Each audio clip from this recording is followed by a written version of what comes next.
नमस्कार and welcome back to my YouTube channel rising star 2.0। तो दोस्तों, जैसे कि आप लोग को पता है कि पाटलिपुत्र यूनिवर्सिटी पटना में बीए, बीएससी और बीकॉम सेशन 2022 से 25 के लिए ऑनलाइन आवेदन की प्रक्रिया शुरू हो गई हुई है। और उसमें जो है वैसे छात्र जो कि पाटलिपुत्र यूनिवर्सिटी से अपना बीए या बीएससी या बीकॉम में अपना नामांकन करवाना चाहते हैं तो जाकर के ऑनलाइन आवेदन कर सकते हैं, जिसका फुल्ली वीडियो मैंने अपने चैनल पे अपलोड किया हुआ है। आप जाकर के जो है स्टेप बाय स्टेप देख करके सही तरीके से अपना फॉर्म फिल कर सकते हैं ताकि कोई आपको परेशानी ना हो। अब जो है जो मैटर उठ रही थी, यानी कि जो परेशानी छात्रों को हो रही थी वो नामांकन को लेकर, यानी कि नामांकन को लेकर के तो कोई परेशानी नहीं बल्कि पेमेंट को लेकर के थी। जैसे कि जो छात्र पेमेंट कर रहे थे उनका पेमेंट नहीं हो पा रहा था, और जिनका पेमेंट हुआ भी वो जो है पेमेंट फंस गया हुआ है। तो उन सभी छात्रों के लिए ये वीडियो काफ़ी इंपॉर्टेंट है जिनका पेमेंट फंस गया है या जिनका पेमेंट अभी तक नहीं हुआ है। तो वीडियो में एंड तक जरूर बने रहिएगा, क्योंकि मैं उसी से रिलेटेड सारी जानकारी आपको देने वाला हूँ। साथ ही वीडियो के लास्ट में ये भी बताऊंगा कि अगर आपका पेमेंट फंस गया है तो आप क्या कर सकते हैं। उससे पहले आप हमारे चैनल पे नए हैं तो चैनल को जरूर सब्सक्राइब करके रखेंगे ताकि आने वाले हर वीडियो की नोटिफिकेशन आपको सबसे पहले मिलती रहे। तो चलिए दोस्तों, जो यूनिवर्सिटी के तरफ से पेमेंट को लेकर के स्टेटमेंट आया वो क्या है ये पहले जान लेते हैं, फिर हम पेमेंट फंसा हुआ है उसका क्या सोल्यूशन है ये भी बताएंगे। तो दोस्तों, सबसे पहले तो हम इस नोटिफिकेशन को देख लेते हैं, जिसके हिसाब से आपको पता चल जाएगा कि आखिर आपका पेमेंट हो क्यों नहीं रहा था। यहाँ पे कहा गया कि राहत 3 दिनों से शुरू था, आवेदन नहीं हो रहा था पेमेंट। पीपीयू नामांकन आवेदन के लिए ऑनलाइन पेमेंट शुरू।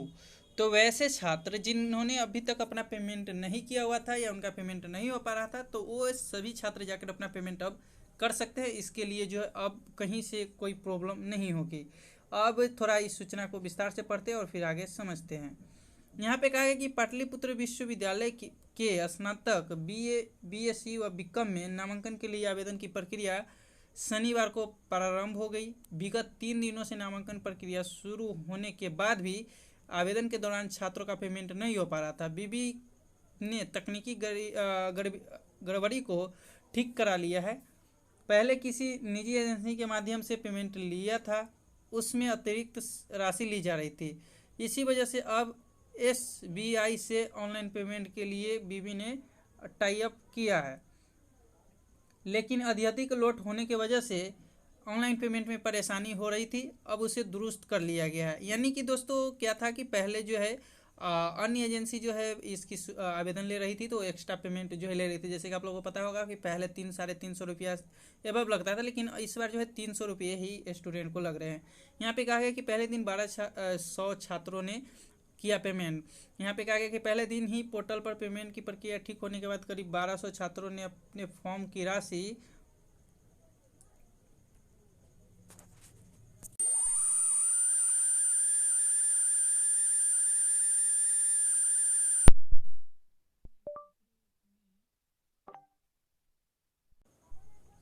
ने अब तक जो है आवेदन किए हैं। यानी कि 10,000 छात्रों ने आवेदन अभी तक कर दिए हुए हैं। अगर आप भी चाहते हैं कि आपका जल्दी से जल्दी लिस्ट में नाम आ जाए तो पहले ज़रूर आवेदन करें ताकि बाद में पेमेंट वगैरह का आपको जो है इशू ना रहे। अब कहा गया कि उनमें से पेमेंट करने के लिए अब भी 9,000 के आसपास छात्र बाकी है। स्टूडेंट वेलफेयर डीन प्रोफेसर एक्के नाग ने बताया कि कुछ तकनीकी वजहों से पेमेंट में परेशानी आ रही थी, उसे ठीक कर लिया गया है। 12 जुलाई तक ऑनलाइन आवेदन कर सकते हैं। 16 जुलाई तक प्रथम मेगा सूची जारी होगी। 7 सितंबर को नामांकन प्रक्रिया समाप्त होगी। 12 सितंबर से कक्षाएं प्रारंभ हो जाएगी। वोकेशनल कोर्स के लिए अगले माह नामांकन की प्रक्रिया शुरू कर दी जाएगी। आवेदन के लिए पोर्टल खोल दिया जाएगा। पीजी नामांकन के लिए अभी छात्रों को थोड़ा इंतजार करना पड़ेगा। तो जो भी छात्र अपना पाटलिपुत्र यूनिवर्सिटी से पीजी में नामांकन लेना चाह रहे हैं उन्हें थोड़ा वेट करना पड़ेगा। बाकी जो वोकेशनल कोर्स के लिए आवेदन करना चाहते हैं उनके लिए भी जो है जून में इसके लिए जो है पोर्टल खोल दी जाएगी, 5 या 6 जून से या 1 जून से भी। लेकिन जो पीजी में है उनको आवेदन के लिए अभी वेट करना पड़ेगा। अब बात कर लेते हैं कि वैसे छात्र जिनका पेमेंट जो है फंस गया है या नहीं हो पा रहा है या वो कर दिए हैं तो क्या तो नहीं हो पा रहा है, उसके लिए तो सोल्यूशन हो गया है कि आप जाकर के अब पेमेंट कर सकते हैं। अब बात कर लेते हैं जिनका पेमेंट फंसा हुआ है। तो दोस्तों जैसे कि मैंने जिस समय अप्लाई का वीडियो बनाया हुआ था उसी में आपको बताया हुआ था कि आप एक बार पेमेंट करते हैं तो आपको 24 आवर तक वेट करना है, यानी कि 24 घंटा आप इंतजार करेंगे। देन आफ्टर जो है अगेन आप पेमेंट करेंगे, उसके बाद ही आप दोबारा पेमेंट करेंगे। नहीं तो उससे पहले अगर आप पेमेंट करते हैं तो ना तो आपका पहले वाला पेमेंट रिटर्न आएगा और नहीं आपका आवेदन सक्सेसफुल हो जाएगा, नहीं होगा। लेकिन अगर आप एक बार पेमेंट करते हैं 24 आवर आप वेट करते हैं तो हो सकता है कि जब आप 24 आवर के बाद आप लॉगिन करें तो आपका पेमेंट सक्सेसफुल दिखाए। बाकी पेमेंट से रिलेटेड कोई भी इशू है तो कमेंट करके पूछ सकते हैं। उम्मीद करते हैं वीडियो अच्छी लगी होगी, अगर अच्छी लगी हो तो लाइक जरूर करें। अगले वीडियो में मिलते हैं, जब तक के लिए जय हिंद जय भारत।